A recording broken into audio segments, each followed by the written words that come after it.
औज़ु बिल्लाहि मिनश शैतानिर रजीम बिस्मिल्लाहिर रहमानिर रहीम। My dear students, Assalamu alaikum wa rahmatullahi wa barakatuh. This is me, Farid Ahmed Memon. I am lecturer at Government Sachal Sarmas Postgraduate College, Yorkshire. My dear students, today I am going to deliver my lecture for BSc, BCom and BA Part 1 students. The subject Pakistan Studies at graduate level has been divided in two parts.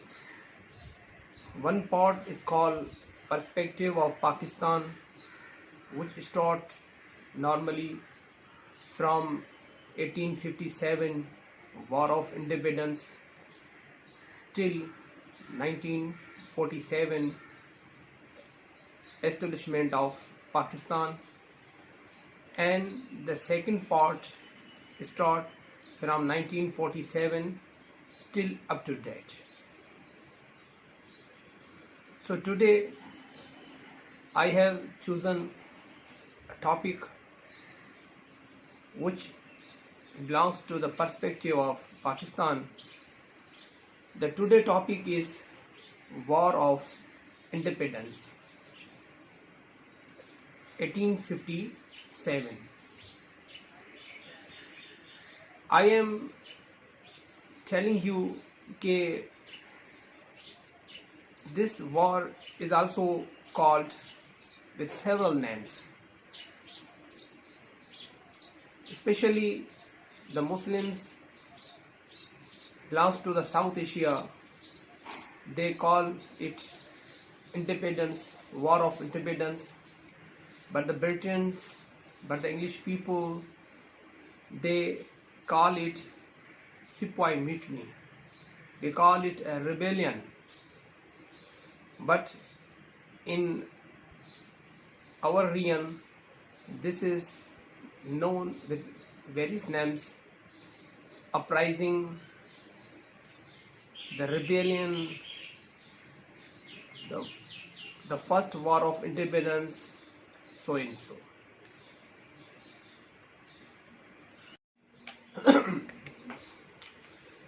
My dear students,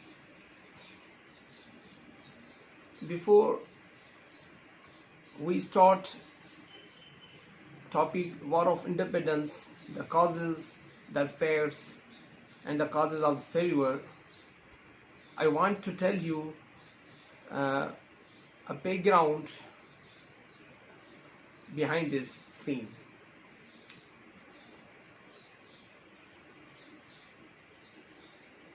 थोरो पस मंज़र के ॼाण तमाम ज़रूरी आहे त ही जेका वॉर ऑफ इंडिपेंडेंस जेका इंडियंस ऐं ब्रिटिश जे दरमियान में 1857 में लगी, उन खां अॻु जो थोरो पस मंज़र इहो आहे त जनूबी एशिया में, ख़ासि करे ॾखण एशिया में, हिते मुस्लमाननि जी हुकूमत रही आहे 800-900 साल ताणी।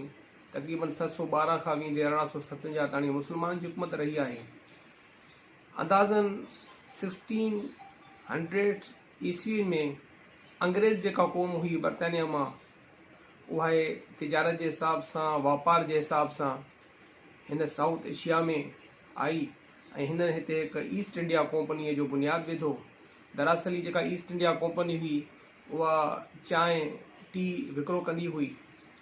आहिस्ता आहिस्ता हुननि पंहिंजे इंडिया में, हिंद में पंहिंजूं जेके बुनियादूं आहिनि उहे मज़बूत कयूं ऐं अंग्रेज़ हिन ख़िते में तॾहिं आया जॾहिं हिन ख़िते में मुग़ल हुक्मरान जी तमामु घणी बहितरीन क़िस्म जी हुकूमत हली रही हुई। उनजो तमामु शान ऐं दबदबो हुयो। काफ़ी दफ़ा अंग्रेज़नि कोशिश कई त हू हितां जे जेको आहे मामलात में, सियासी मामलात में टंग हणाइनि लेकिन उन वक़्त जे हुकुमराननि मुग़ल हुकुमराननि उन्हनि अंग्रेज़नि खे तमामु घणियूं सज़ाऊं ॾिनियूं ऐं हू वरी पंहिंजे मक़सद में पूरा न थिया। बहरहाल हुननि जी जेका सोच सम्झ हुई त कंहिं तरीक़े सां असां हितां जे जनूबी एशिया ते ॾखण एशिया ते असां कंप्लीटली कब्ज़ो कयूं, हितां जे रिसोर्सिस ते, हितां जे मामला ते, हितां जी सरज़मीन ते। तंहिंजे लाइ जॾहिं आख़िरी दौर में 18वीं सदी में जॾहिं आख़िरी जेको मुग़ल हुकुमरान हुयो बहादुर शाह ज़फ़र, ऐं मुग़लनि जी पंहिंजी अयाशुनि जे करे, बद इंतज़ामी जे करे जॾहिं उन्हनि जी हुकूमतूं कमज़ोर थियूं त उन कमज़ोरीअ मां अंग्रेज़नि जेको आहे भरपूर फ़ाइदो वरितो ऐं हुननि जेको आहे आहिस्ता आहिस्ता पंहिंजूं जेके आहिनि वागूं मुल्क जे अंदरि मज़बूत करणु शुरू कयूं।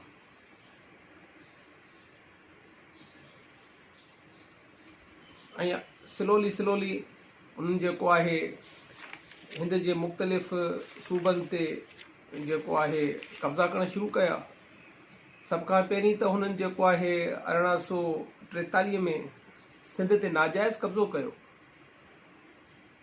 शुरू में त हुननि सिंध जे अमीरनि खां मदद घुरी जॾहिं हीअ अफ़गानिस्तान में बलोचिस्तान में जेको आहे हालत जंग में हुया, त हितां जे अमीरनि हितां जे वॾेरनि हुननि जी माना मदद कई। लेकिन जॾहिं हुतां हुननि खे पसपाई मिली, हुतां हुननि खे शिकस्त मिली, त हुननि अची करे हितां जा जेके असांजा रउसा हुया, जेके वॾेरा हुया, जेके हितां जा जेके हुक्मरान हुया, राजा हुया, उन जे ख़िलाफ़ बिला जवाज़ केस करे ऐं उन्हनि खे परेशान करे ऐं भला आख़िर 1843 में कंप्लीटली हुननि जेको आहे सिंध ते कब्ज़ो करे छॾियो। ऐं उन खां पोइ जेको आहे उन्हनि जेको आहे पंजाब में कब्ज़ो कयो ऐं 1849 में उन्हनि जेको आहे पंजाब ते कब्ज़ो कयो आहे। स्लोली ओध ते ऐं ॿियनि इलाइक़नि ते कब्ज़ो कंदा विया ऐं उन कब्ज़े करण खां पोइ जॾहिं 1857 वारो टाइम आयो, जॾहिं कंप्लीटली सभु जेको आहे हुननि पंहिंजूं जेके आहिनि नाजाइज़ मामलात ऐं जेके पंहिंजूं जेके नाइंसाफ़ी वारो हिकिड़ो सिस्टम हुयो हुननि पैदा कयो, त पोइ हितां जा जेके माण्हू हुया, हितां जा जेके मुस्लमान हुया, हितां जा जेके हिंदूज़ हुया, उन्हनि जे दिलनि में अंग्रेज़नि जे लाइ नफ़रत पैदा थी वई ऐं पोइ जेको आहे हुननि अंग्रेज़नि जे ख़िलाफ़ हिकिड़ो मुसलह जिदोजहद जो ऐलान कयो ऐं भला आख़िर 1857 में उहा जंग लॻी। लेकिन काफ़ी रीज़न्स आहिनि, काफ़ी सबब आहिनि जंहिंजे करे उहा जंग जेको आहे हितां जे इंडियंस न खटे सघिया। लिहाज़ा हाणे असां जेको आहे पंहिंजे टॉपिक जे हिसाब सां कुझु काज़िज़ ऑफ वार ऑफ इंडिपेंडेंस ते थोरो डिस्कस कंदासीं। आख़िर उहे कहिड़ा काज़िज़ हुया, उहे कहिड़ा सबब हुया जंहिंजे करे हितां जे इंडियंस में, उन इंडियंस में मुस्लमान बि हुया, उन्हनि इंडियंस में ईसाई बि हुया, उन्हनि इंडियंस में सिख बि हुया, इन जे दिलनि में अंग्रेज़नि जे लाइ नफ़रत पैदा थी। त उहे कुझु काज़िज़ कैटेगरिकली, कुझु असांजा रिलीजियस काज़िज़ आहिनि, कुझु पॉलिटिकल काज़िज़ आहिनि, कुझु मिलिट्री काज़िज़ आहिनि, सोशल काज़िज़ आहिनि ऐं इकोनॉमिकल एग्रीकल्चरल काज़िज़ आहिनि। मुख़्तलिफ़ असबाबनि जे करे जेको आहे हितां जे माण्हुनि में हिकिड़ी नफ़रत जो वजूद जनम वरितो ऐं उन्हनि जेको आहे हुक्मरान जे ख़िलाफ़ जंग जो इज़हार कयो। सो सभ खां पहिरीं प्यारा ॿारो, मां तव्हांखे इहो ॿुधाईंदुसि त कहिड़ा जेके आहिनि रिलीजियस काज़िज़ हुया जिन जे करे इंडिया जे माण्हुनि में, हितां जे माण्हुनि में अंग्रेज़नि जे ख़िलाफ़ नफ़रत पैदा थी ऐं भलाखिर उहा वॉर ऑफ इंडिपेंडेंस जी शिकिल में ज़ाहिर थी।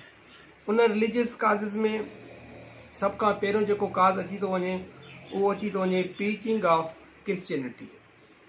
अंग्रेज़ क़ौम जॾहिं साउथ एशिया में दाख़िल थी, जॾहिं हिननि हिते पंहिंजो कंप्लीटली कब्ज़ो जमायो, त हिते हुननि पंहिंजो मिशनरी जो आगाज़ कयो ऐं सॼी इंडिया में हुननि पंहिंजूं जेको आहे मिशनरी स्कूल्स खोलिया। हुननि जेको आहे हिते गिरजा घर, चर्च जो तइदादु वधाए छॾियो ऐं हिते जेको आहे हुननि जेको आहे मुसलमाननि खे ऐं हिंदुनि खे ॿिन्ही खे ईसाइन करण जी कोशिशि कई वई, मुख़्तलिफ़ तरीक़नि सां माण्हुनि खे लालचूं ॾिनियूं वयूं, किन खे प्रेशर ॾिनो वियो। बहरहाल हर उहो तरीक़ो इस्तेमालु कयो वियो जीअं त हिंदूस ऐं जेके मुस्लमान या सिख जेके आहिनि उहे पंहिंजो मज़हब छॾे करे ऐं ईसाईयत जो मज़हब जेको आहे इख़्तियार कनि। इन सिलसिले में मुस्लमान जेके उलमा हुया उन्हनि जा ऐं जेके पादरी हुया उन वक़्तु उन्हनि जा तमामु घणा पाण में बहस मुबाहिसा थिया। उहे बहस मुबाहिसा वधंदा वधंदा कशीदगी वारी सूरत हाल इख़्तियार कया विया ऐं आख़िरकार माण्हुनि जे दिलनि में अंग्रेज़नि जे लाइ हिकिड़ो तमामु हिकिड़ो नफ़रत वारो जेको आहे हिकिड़ो इज़हार वधंदो वियो। ॿियो जेको सबबु साम्हूं नज़र अचे पियो त अंग्रेज़ जॾहिं हिन इंडिया में क़ाबिज़ थिया त हुननि एंटी रिलीजियस लॉस एस्टेब्लिश कया।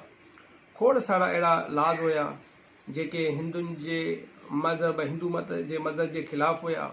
खोड़ सारा अहिड़ा लॉज हुया जेके सिखज़म जे मज़हब जे ख़िलाफ़ु हुया ऐं काफ़ी अहिड़ा हुननि लॉज मुतारिफ़ कराया जेके इस्लामी इक़दार जे ख़िलाफ़ु हुया। मसलन हिंदू मत में हिकु सतीअ जी रस्म हूंदी हुई जंहिंखे हू जाइज़ करार ॾींदा हुया। उन सतीअ जी रस्म जे तहत अगरि को मुड़ुसु मरी वेंदो हुयो त उन जी ज़ाल खे उन सां गॾु ज़िंदा साड़ियो वेंदो हुयो। हिंदुनि में नंढी उमिरि में शादियूं थींदियूं हुयूं। हिंदुनि में जेके बेवा औरतूं हुयूं उन जी दुबारा शादी जो त तसवुर ई न हो, बल्कि उन्हनि खे उन्हनि जे मुड़ुसनि जे डेड बॉडी सां साड़ियो वेंदो हुयो। हिननि उहे सभु बज़ाहिर त हुननि उहे लाज़ ॾिठो वञे त सुसाइटी जे हिसाब सां त हिकिड़ा बहितर आहिनि इंसानी हिसाब सां, लेकिन जीअं त उन वक़्तु उन मज़हबनि में उहे शइ शामिलु हुयूं हिननि उन्हनि लाज़ खे ख़तमु कयो। तंहिं मां बि हितां जी जेका वॾी अक्सीरियत जेका हिंदू बिरादरी हुई उन्हनि में जेको इश्तिहाल पकड़ियो हिननि असांजे मज़हबी मामलात में हथु विधो आहे। अहिड़े तरीक़े सां खोड़ सारा इस्लामी बि अहिड़ा मामलात हुया जिन में हिननि जेको आहे सिस्टम में ख़राबी पैदा थी। इनहेरिटेंस वारा जेके लाज़ हुया, जीअं असां इस्लाम में हिंदुनि में ॿिन्ही में इहा हिकिड़ी शइ जेका आहे उहा कामन आहे। अगरि को बि माण्हू पंहिंजो मज़हब यानी हिंदू मत या इस्लाम छॾे थो त पोयां हुनजे प्रॉपर्टी में हुनजो को बि हिसो नथो रहे। लेकिन हिन जेको आहे अंग्रेज़नि उन्हनि कानून खे तब्दील कयो ऐं उन्हनि इहो कानून पास कया त जेको बि मुस्लमान हुजे, हिंदू हुजे, ईसाई हुजे, अगरि हू पंहिंजो मज़हब छॾे करे क्रिश्चनिटी जे मज़हब में शामिलु थिए थो त हुनजी जेका पोइ जेका हुनजी विरासत आहे या जेको हुनजो हिसो आहे उहो हुनखे मिलंदो। इहे हिकिड़ा एंटी रिलीजियस लॉज हुया जिन जे करे बि हितां जे माण्हुनि में हिकिड़ो इश्तिहाल पकड़ियो। ऐं उन खां अलावा लॉर्ड मैकाले जो जेको हिकिड़ो सिस्टम ऑफ एजुकेशन हुयो उनखे हिननि जेको आहे इंडिया में नाफ़िज़ करण जी कोशिशि कई। उहो लॉर्ड मैकाले जेको हुयो माना उन जो इहो ख़्यालु हुयो त हीउ जेको अरबी फ़ारसी उर्दू या जेके तव्हांजा हिते मामलात मज़हबी हिसाब किताब आहिनि उन्हनि खे बिल्कुलु ख़तमु कयो वञे ऐं कंप्लीटली अगरि ब्रिटिश टाइप ऑफ एजुकेशन जंहिंमें western type of education English education उहो सिस्टम कयो वञे। स्कूलनि मां कॉलेजनि मां इस्लामिया जी तइलीम, क़ुरान जी तइलीम, हिंदू मत जी तइलीम जेके बि माना हिकिड़ियूं ओरिएंटल टीचिंग्स हुयूं उन्हनि खे ख़तमु करे हिननि लॉर्ड मैकाले वारो हिकिड़ो सिस्टम ऑफ एजुकेशन नाइज़ कयो त जीअं नंढा नंढा ॿार जीअं जीअं स्कूलनि में दाख़िलु थियनि था त उन्हनि जे ज़हन में शुरूअ खां ई जेको आहे हिकिड़ो क्रिश्चनिटी वारो जेको मज़हब आहे उनजी वधीक ॼाण हुजे। मिशनरी स्कूल्स बणाया विया जंहिंजो मक़सदु ॿार खे तइलीम ॾियण सां गॾोगॾु उन्हनि जे ॿारनि जी ज़हन साज़ी बि करणो हुयो त जीअं ॿारनि खे शुरूअ खां ई ईसाइत वारा जेके कॉन्सेप्ट हुजनि त उन्हनि ॿारनि में रुझान पैदा थिए। उन खां अलावा चर्च जी जेका एजुकेशन हुई, क्रिश्चनिटी जी जेका एजुकेशन हुई उनखे हिकिड़ो कंपलसरी जेको आहे हिकिड़ो दर्जो ॾिनो वियो। हर ॿार जे लाइ इहो लाज़मी हुयो त हू अगरि स्कूल में दाख़िलु थिए त हुनखे जेको आहे क्रिश्चनिटी चर्च जी या उन्हनि जे जेके मज़हबी मामलात आहिनि उन जी कंप्लीटली माना जेका आहे ॼाण हुजे। इहे सभु रिलीजियस असबाब हुया, मज़हबी हिकिड़ा सबब हुया जंहिंजे करे हितां जे इंडियन में अंग्रेज़नि जे लाइ हिकिड़ी नफ़रत जो हिकिड़ो मादो पैदा थियो। बराखल उहो नफ़रत जो मादो अॻिते हली ऐं हिकिड़ी मुसला हिकिड़ी जंग में तब्दील थी वई। मुंहिंजा प्यारा शागिर्दो, हाणे असां इहो डिस्कस कंदासीं त what were the political causes behind the war of independence, because beside the religious causes there are numerous political causes। हिकिड़ा सियासी भी हिकिड़ा रीज़न हुया। उन सियासी रीज़न जे करे बि जेको आहे हितां जे माण्हुनि में जेको आहे अंग्रेज़नि जे ख़िलाफ़ नफ़रत पैदा थी। उन्हनि खे जेकॾहिं थोरो तफ़सील सां ॾिठो वञे त उन में पहिरियों जेको सियासी जेको आहे उहो इहो आहे त डॉक्ट्राइन ऑफ लैप्स, याने शुरू में त अंग्रेज़नि मुसलमाननि जूं जेके जाइदादूं हुयूं, हुन जूं जेके किंगशिप हुयूं, हुन जा जेके मामलात हुआ उन्हनि ते त कब्ज़ा करे छॾिया। लेकिन आस्ते आस्ते हुननि वरी हिंदुनि जे बि जेको आहे स्टेट्स खे, रियासतुनि खे पंहिंजे कब्ज़े जे आणण जे लाइ हिंदुनि में ई हिकिड़ो कानून हुयो। उहो डॉक्ट्राइन जेको हो उहो इहो हुयो त अगरि कंहिं बि बादशाह खे, कंहिं बि राजा खे अगरि पंहिंजो औलाद न हो त हू हिकिड़ो एडॉप्टेड सन करे उनखे हुकूमत ॾेई पिए सघियो।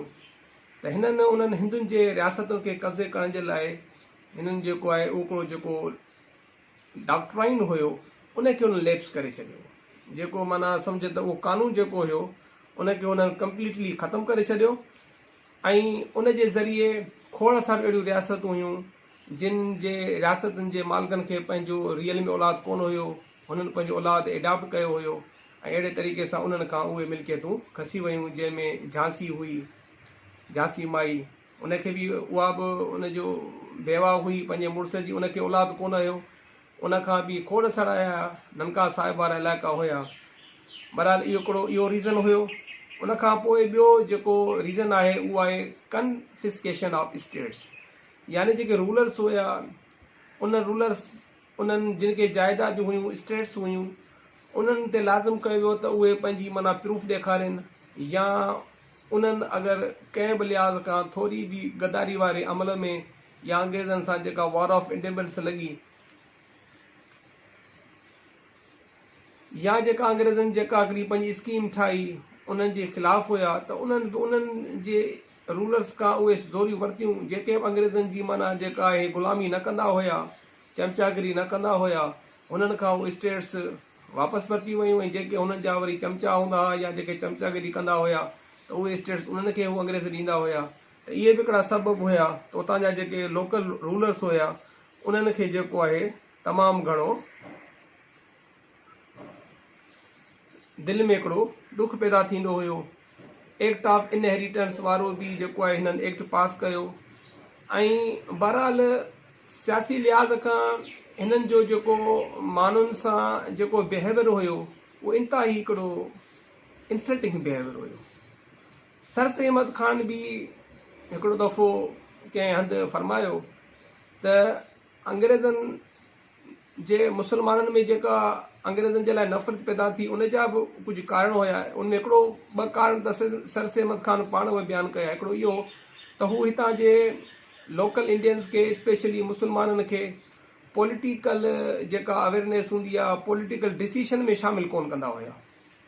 नंबर 2 त हितां जा जेके इंडियंस हुया उन्हनि खे सही तरीक़े सां ब्रिटिश जा जेके लॉज हुया उहो को एक्सप्लेन न पिए कयो, जंहिंजे करे हितां जे माण्हुनि खे उन लॉज जी ख़बर ई कान पियो पई। खोड़ सारा जेके असबाब माना पैदा पिए थिया। इहे कुझु पॉलिटिकल काज़िस हुया। इन्हनि काज़िस जे करे बि हितां जे इंडियंस में अंग्रेज़नि जे लाइ दिलि में हिकिड़ी नफ़रत जो इज़हार थियो। My dear students, now we discuss the agricultural issues, यानी मज़हबी सियासी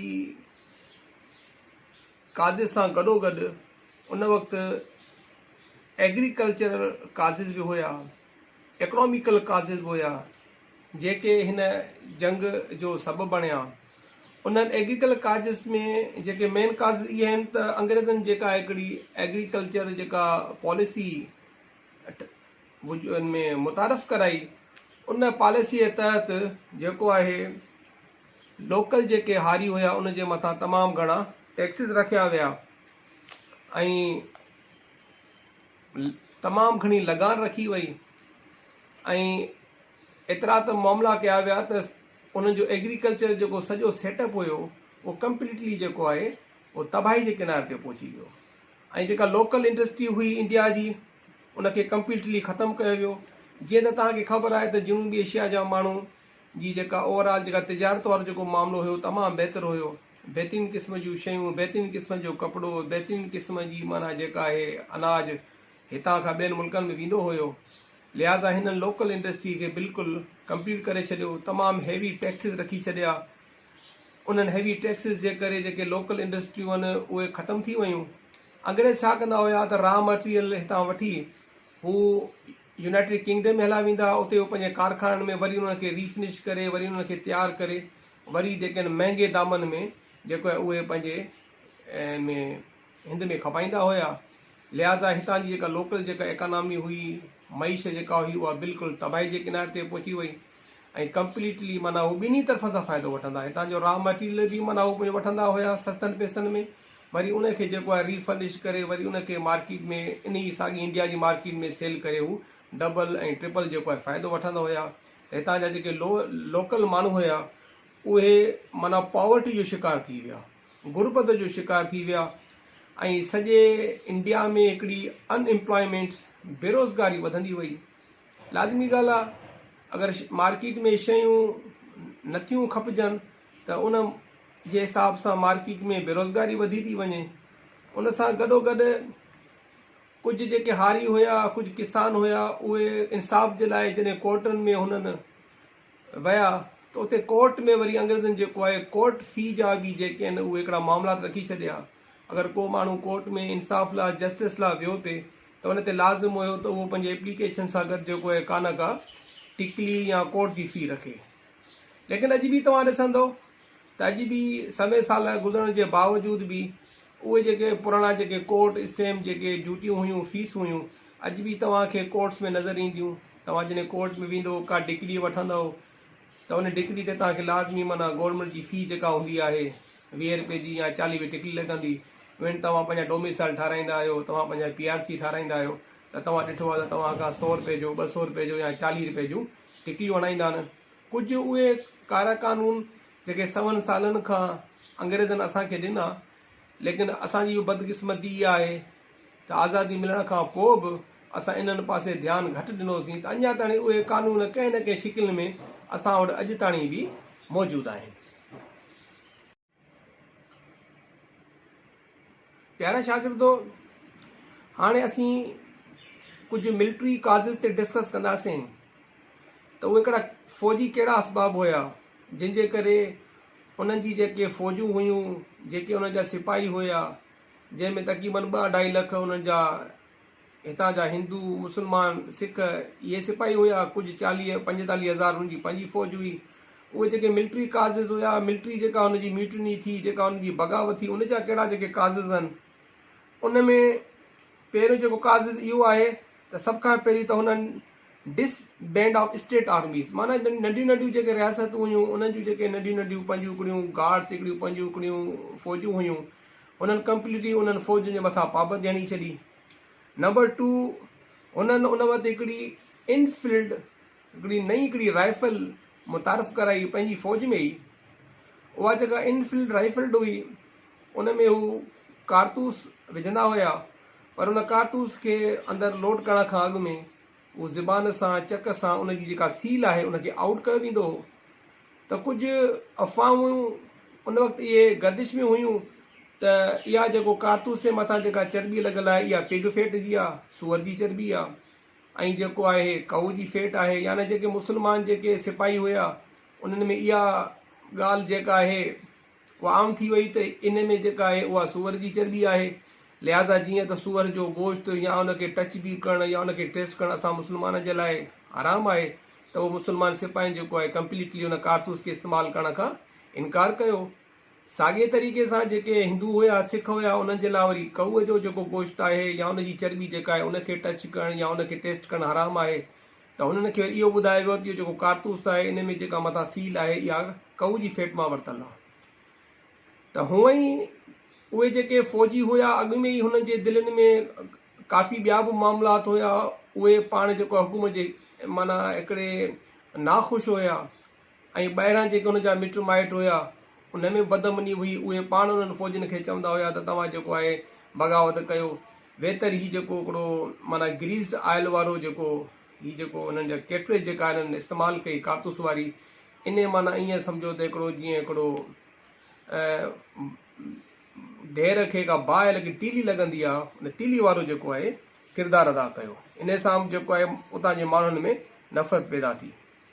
ऐं ॿियो जेको आहे फ़ौजी हूअ बि नाख़ुशि हुया, छो त there is a big difference between the soldiers who belong to the United Kingdom and the sipahis who are from the Indians. माना जेके इंडियन सिपाही हुया उन जी जेके सैलरीज़ में, उन जे पघारनि में, ऐं उतां जा जेके बर्तानिया जा जेके अंग्रेज़ सिपाही आहे उन जे बर्तन में ॾींहं राति जो फ़र्क़ु हुयो। उन्हनि खे तमामु वॾा मुराद, उनखे वॾियूं माना जेको अलाउंसिस ॾिना थिए पई विया, ऐं हितां जे इंडियन खे उहे अलाउंसिस न पे ॾिना थिए विया। त इहे बि नाइंसाफ़ियूं जेके अनजस्टिस फ़ौज जे अंदरि हुयूं, उन जे करे बि उतां जे फ़ौजियुनि में हिकिड़ी माना हिकिड़ी बग़ावत जो अंसुर पैदा थियो। ऐं ॿियो इहो त उन जा प्रमोशन कोन थींदा हुया, जेके ख़ासि करे जेके मुस्लमान, हिंदू, सिख जेके हूंदा हुया सिपाही, उन्हनि खे सिर्फ़ु नंढी रैंक्स ते सिपाही वारी रैंक ते रखियो वेंदो। अफ़सर जेके रैंकूं थींदियूं आहिनि आर्मी में, सेकंड लेफ्टिनेंट, इहे सभु जेके अंग्रेज़ उहे पाण हूंदा हुया। लिहाज़ा इन्हनि ॻाल्हियुनि जे करे बि जेको आहे हितां जे फ़ौजियुनि में हिकिड़ी नफ़रत पैदा थी। उन खां अलावा अंग्रेज़ जेका क़ौम हुई हिकिड़ी नसल परस्त क़ौम हुई, हिकिड़ी मगरूर टाइप जा हू माण्हू हुया।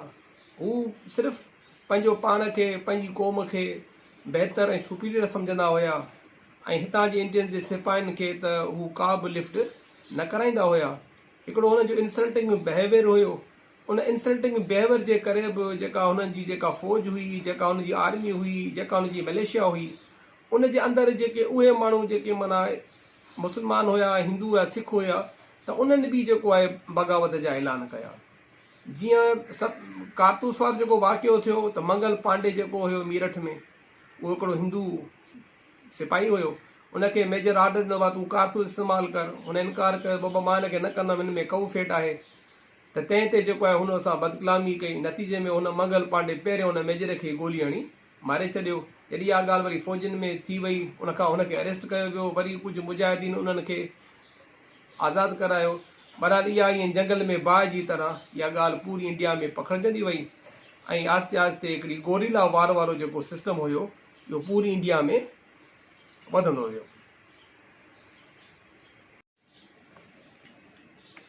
मुंहिंजा प्यारा शागिर्दो, असां जेको आहे जंग वार ऑफ इंडिपेंडेंस छो लॻी, उनजा काज़िज़ शेयर कया पाण में।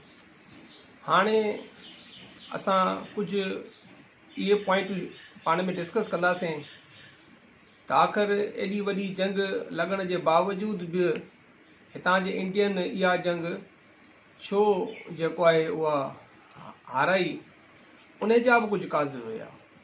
यानी हाणे असां डिस्कस कंदासीं त what were the causes of failure of the war of independence 1857। उन में नंबर 1 ते जेको काज़ इहो आहे त जेके हिंदू ऐं जेके सिख हुया, जेके बज़ाहिर मुस्लमाननि सां गॾिजी करे हिननि अंग्रेज़नि जे ख़िलाफ़ु जेका आहे जंग में हिसो वरितो, त इन्हनि गदारी कई। सिखनि त जंग जे दौरान ई जेको आहे अंग्रेज़नि जो पासो वरितो। इहा कुझु ॻाल्हि सम्झ खां बालातर आहे त 1849 में अंग्रेज़नि तमामु बेदर्दी सां सिखनि जो क़तलाम कयो पंजाब में, ऐं उन्हनि खां जेको आहे उहा हुकूमत उनजी ख़तमु कई वई। लेकिन अगरि छा सबबु आहे त उन्हनि सिखनि जेको आहे उहा वार ऑफ इंडिपेंडेंस में गद्दारी कई ऐं अंग्रेज़नि जो साथ ॾिनो, त थोरी जेकॾहिं असां स्टडी कंदासीं त उन मां असांखे इहो मालूम थिए थो त सिखनि बि पंहिंजे दौरे हुकूमत में मुस्लमाननि जे मथां तमामु घणा पंजाब में ज़ुल्म कया हुया। शायदि उनखे उहे पंहिंजा ज़ुल्म यादि हुया त जेकॾहिं अगरि वार ऑफ इंडिपेंडेंस कामयाबु बणिजी थी वञे त लाज़मी ॻाल्हि आहे त पोइ इंडिया में वरी दोबारा मुस्लमान जी हुकूमत बणिजी वेंदी ऐं वरी उहे मुस्लमान असां खां पंहिंजो इंतकाम न वठनि। तंहिंजे करे हुननि न पिए चाहियो इहा जेका वार ऑफ इंडिपेंडेंस आहे इहा का सक्सेस थिए। तंहिंजे करे उहे ड्यूरिंग वार ई जेको आहे उहे अंग्रेज़नि सां शामिल थी विया। रहिया कुझु हिंदू, घणा हिंदू त जंग में शरीकी कोन थिया, पर जेके कुझु शरीक थिया त उन्हनि बि जेको आहे उहे जंग जे दौरान जेको आहे गद्दारी जो मुज़ाहिरो कयो ऐं फौरन जेके उहे बि मुस्लमान खे अकेलो छॾे करे ऐं उहे बि जेको अंग्रेज़नि सां शामिल थी विया। नतीजे में सिर्फ़ु हिकिड़ी मुस्लमान क़ौम रही। हाणे मुस्लमान क़ौम वटि एतिरी त ताक़त या एतिरी त हुननि वटि का स्ट्रेंथ न हुई त हू हेॾे वॾे जेका आहे आलमी कोर्स सां जेको आहे उहो मुआदो अटकाए सघनि। लिहाज़ा इहो बि जंग जे नाकामी जे सबबनि में हिकिड़ो सबबु आहे। ॿिए नंबर ते इहो आहे त जेके अंग्रेज़ जेके फ़ौजूं हुयूं, अंग्रेज़ जेका हुकूमत हुई, इन्हनि खे सी पोर्ट्स एक्सेस हुई ऐं उन जे पोयां उन्हनि जी जेका रसद हुई, उन जो जेको गोला बारूद हुयो या जेको कुझु बि जंग जे दौरान जंहिं बि मटीरियल जी ज़रूरत हूंदी आहे उन जी तरसील बासानी हुई। ऐं हिकिड़ो वॾो मुल्क बर्तानिया जो जेको तक़रीबन अधु दुनिया ते हुकूमत करे रहियो हो, उन जी बि जेका आहे हिकिड़ी सपोर्ट उहा ब्रिटेन खे जे सिपाहियुनि खे हुई। लिहाज़ा इन जे इहो बि हिकिड़ो हिन जंग जे फेल्यूर जो सबबु बणियो।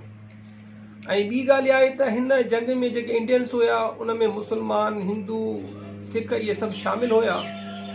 मुख़्तलिफ़ रीज़न जे करे, मुख़्तलिफ़ मज़हबनि जे करे ऐं हिकिड़ी नेशनल यूनिटी हिननि जे विच में क़ाइमु न थी सघी। लैकिंग ऑफ लीडरशिप हुई, जंहिंजे करे हिननि जी पाण में हिकिड़ी अंडरस्टैंडिंग न हुई।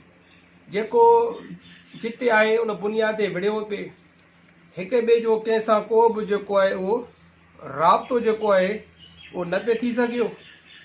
ऐं ख़ासि करे हितां जा जेके नेटिव रूलर्स हुया, ख़ासि करे जेके लोकल वॾेरा हुया, त उन्हनि बि हिन जंग में को इंट्रस्ट न वरितो। ऐं जेके अमीर जेको तबिको हिंदुनि जो हुयो उहे बसि पंहिंजे माल खे सेव करण जे चकर में लॻा पिया हुया। सिर्फ़ु हिकिड़ो मख़सूस हिकिड़ो तबिको हुयो त इहे जंग में शामिल हुया। उन वक़्तु कुझु अफ़वायूं हुयूं त जेको आहे इन्हनि खे ॿाहिरां जेको आहे इन्हनि खे हेल्प मिले थी, रूस शायदि मुस्लमान जी हेल्प करे थो, लेकिन इहे सभु अफ़वाहूं हुयूं, अहिड़ी का बि ॻाल्हि कान हुई। हिकिड़ो नंढिड़ो तबिको हुयो जंहिं इहा फाइट विढ़ी पिए, लेकिन इन सभिनी मामला जे करे ऐं उन खां अलावा जेको आहे हिकिड़ा बेटर रिसोर्सिस न हुया उन मुजाहिदीन खे। अंग्रेज़नि वटि हिकिड़ी न्यू टेक्नोलॉजी हुई, डाक तार जो सिस्टम अंग्रेज़नि जो तमामु घणो मज़बूत हुयो, त हुननि खे बर वक़्तु जिते किथे बि थोरो घणो मामलात हुया फ़ौजी हिसाब सां हिक ॿिए खे आगाही मिले पई। ऐं मुस्लमान वटि इन्हनि शइ जी कमी हुई ऐं जेको बि असलो बारूद जेको बि हुननि वटि हुयो उहो जॾहिं ख़तमु थी वियो त उन्हनि खे किथां बि तरसील न पई थी सघी। त इहे बि हिकिड़ा असांजा काज़िज़ हुया जिन जे करे जेको आहे हीअ जेका जंग जेका आहे उहा नाकामी ॾे वई। ऐं उन खां अलावा रुपए जी बि किलत हुई, गुरबत हुई। यूके त वटि तमामु पैसो हुयो, जंग में सिपाहियुनि जे लाइ खाधो खुराक, बारूद, हथियार, काफ़ी अहिड़ियूं शयूं आहिनि जिन जे लाइ पैसे जी ज़रूरत हूंदी आहे। त उन्हनि उन वक़्त जा जेके मुजाहिदीन हुया उन्हनि वटि उन्हनि शयुनि जी बि कमी हुई। लिहाज़ा रुपए जे कमी जे करे बि काफ़ी जेके आहिनि उहे इन्हनि शयुनि ही जेका जंग न खटे सघिया।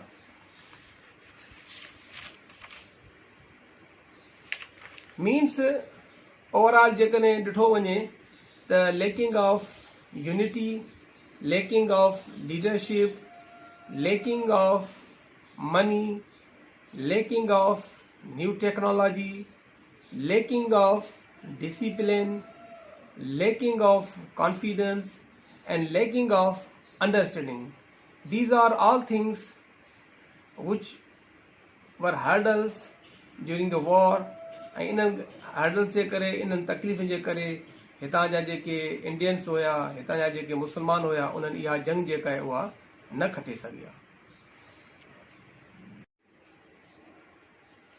मुंहिंजा प्यारा शागिर्दो, हाणे असां पंहिंजे topic war of independence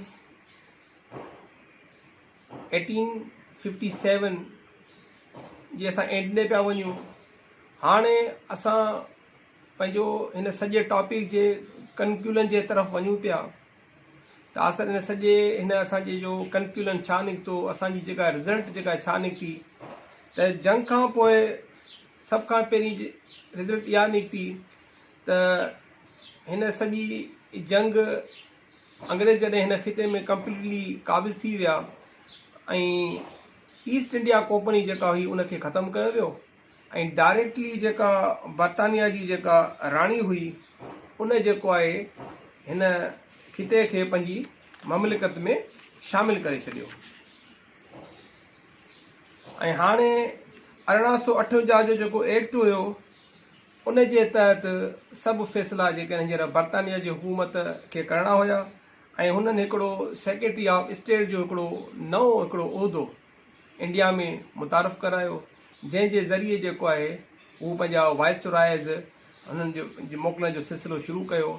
viceroy लफ़्ज़ जी माना आहे वाइस माना नायब ऐं रॉय मानी किंग, यानी जेके उतां जा जेके बर्तानिया जा जेके बादशाह किंग हुया उहे जंहिं बि मुल्क में पंहिंजी सल्तनत क़ाइमु कंदा हुया त ज़रा पाण त कोन वञी सघंदा हुया, पंहिंजी जाइ ते जंहिं माण्हू खे मुक़ररु कंदा हुया त उनखे हू नालो ॾींदा हुया वाइसरॉय। उनखां पोइ ॿियो जेको जंग खां पोइ थियो त हिन सॼी जंग जी जेका रिस्पॉन्सिबिलिटी आहे उहा सॼी जेका आहे मुस्लमान जे मथां फिक्स कई वई। अंग्रेज़नि माना इहो रियलाइज़ कयो हीअ जेका वॉर ऑफ इंडिपेंडेंस थी हिन में जेको कुझु बि असांजो नुक़सानु थियो इहो सॼो नुक़सानु असांजो मुस्लमान करायो आहे। लिहाज़ा देवर विक्टमाइज़ in every field of life. पोइ हुननि अंग्रेज़नि जेको आहे मुस्लमाननि जा तइलीम जा दरवाज़ा बंदि करे छॾिया, हुननि जो मुआशी कतलाम करे छॾियो, हुननि खे जेके हुननि टाइटल्स ॾिना हुया उहे टाइटल्स हुन खां वापसि वरिता विया, हुन जूं प्रॉपर्टियूं सीज़ कयूं वयूं ऐं इवन जॉब्स जे हवाले सां अगरि अख़बारनि में या को अहिड़ो इश्तिहार ईंदो त कंपनी चवंदा त मुस्लिम्स आर नॉट अलाउड। ऐं तमामु जेके रिबेल्स हुया जेके मुस्लमान जेके उन्हनि पकड़िया उन्हनि खे हैंगिंग कयो वियो, उन्हनि खे जेको आहे फांसियूं ॾिनियूं वयूं, इवन उन्हनि खे जेको आहे कैनन्स जे माउथ ते रखी यानी तोप जा जेके मुंहं हूंदा आहिनि उन्हनि ते उनखे ॿधी करे उनखे फायर आउट कयो वियो, इन्हनि खे ज़िंदा जलायो वियो। बल्कि मारण खां पोइ इन्हनि खे पिग स्किन में जेके माना जो सूअर जा जेके खलूं आहिनि उन्हनि में उन्हनि खे बंदि करे उन्हनि खे रोडनि ते लटकायो वियो। हिते आमेज़ जेका आहे उन्हनि सां कई वई, तमामु इंसल्टिंग उन जो बिहेवियर कयो वियो। पर जेको सभ खां वॾे में वॾो जेको हुननि सां जेको मुस्लमाननि सां तादी कई वई त कंप्लीटली हुननि जी एजुकेशन इंस्टीट्यूशन्स में दाख़िलाऊं जेके आहिनि बंदि कयूं वयूं। यानी इहो ॾिठो वियो त जेकॾहिं हिननि खे जी तइलीम जा दरवाज़ा बंदि कया वेंदा त कंप्लीटली माना तबाह थी वेंदा। लेकिन इहे त रिज़ल्ट हुया, इहे त हिकिड़ा मामला हुया। ऐं उन खां अलावा जेको डॉक्ट्रिन ऑफ लेब्स वारो जेको कानून हिननि लेब्स कयो हुयो जंहिंजे तहत उन्हनि हिंदू रूलर्स जूं जेके प्रॉपर्टियूं आहिनि उनखे माना कन्फिस करे छॾियो हो, उहे हिननि ख़तमु करे छॾिया। पर कुझु जेकॾहिं पॉज़िटिव साइन असां ॾिसूं त आख़िर हिन जंग मां मुस्लमाननि खे छा मिलियो, त उहे शयूं जेकर असां गौर सां ॾिसंदासीं त 7,000 साल गॾु रहण जे बावजूदि मुस्लमाननि खे हाणे ख़बर पई त इहे जेके हिंदूज़ आहिनि, इहे जेके सिख आहिनि, इहे जेके अंग्रेज़ आहिनि, इहे कॾहिं बि असांजा दोस्त नथा बणिजी सघनि, इहे कॾहिं बि असांजा गमख्वार नथा बणिजी सघनि। असां कॾहिं बि इन्हनि सां गॾिजी करे को बि हिकिड़ो कॉमन इंट्रस्ट लाइ का बि जंग नथा विड़ी सघूं, इहे क़ाबिल एतमाद न आहिनि। हिकिड़ो त हिननि खे मुस्लमाननि खे इहा ख़बर पई, ॿियो मुस्लमाननि जे अंदरि हिकिड़ी यूनिटी पैदा थी।